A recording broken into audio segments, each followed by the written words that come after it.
Some people say that it is not for government to regulate when it comes to technology and the internet. We disagree. Conservative Party Manifesto, 2017. Recently, two conservative activists disrupted and attempted to shut down a performance of Julius Caesar, since, during the assassination scene, Caesar is dressed to look like President Trump. Liberty, freedom. Not the normalization of political violence against the right. The irony of her shutting up someone right as they say liberty, freedom is completely lost on her. And so is Jack Posobiec calling everyone Nazis for wanting to watch a play undisrupted.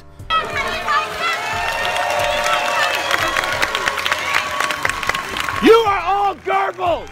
You are all Nazis like Joseph Goebbels! This is Goebbels! You are all Goebbels! The biggest irony of this situation, though, past the fact half the people defending someone disrupting a play because they got offended were probably railing against political correctness 20 minutes before, is the fact that the play wasn't even promoting the death of Trump. The assassination scene is intended to be a tragic one, Caesar's friends betraying him, and then leading to the fall of Rome. Yes, right-wing snowflakes were offended at a play that treated the death of Donald Trump as a bad thing. Not that I'd expect these two to be particularly well read on Shakespeare or Julius Caesar. Caesar spelled A-E, not E-A. In the grand scheme of things, though, this is a minor occurrence, but it helps to raise a larger point about the political right's current view on free speech. First, we're going to go into the Trump administration, and the recent statements about libel laws.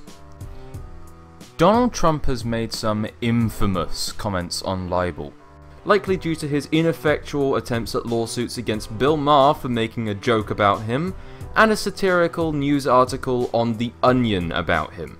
Originally, these statements were a concern, but still mostly up in the air and just one of the plethora of crazy statements made by the president. It was a thing many people considered unlikely to have any real teeth to it. However, this changed recently during an interview with ABC. Tweeting, "The failing New York Times has disgraced the media world, gotten me wrong for 2 solid years, change the libel laws." That would require, as I understand it, a constitutional amendment. Is he really going to pursue that? Is that something he wants to pursue?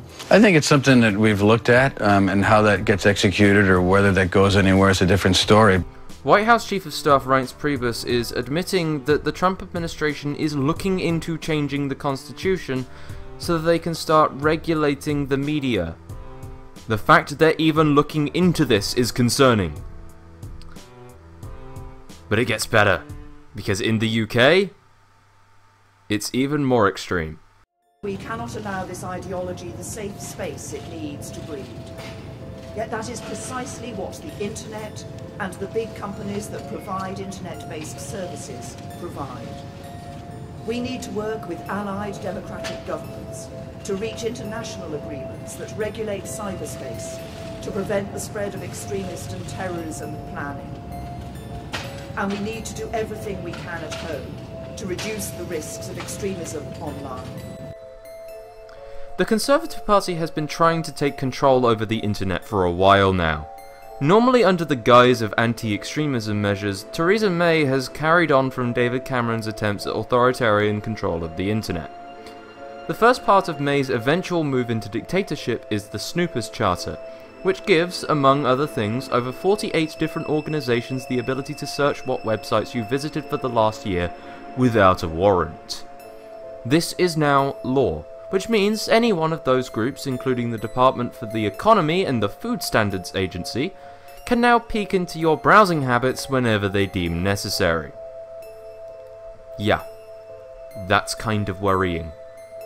And with the Conservative Party's 2017 manifesto, we can expect new provisions for internet regulation, which makes it easier for the government to demand removal of content posted online. Provisions to force companies to break into their own tech so that the government can access it, and in my opinion, the most terrifying part, will involve search engines filtering out certain results depending on what the government orders.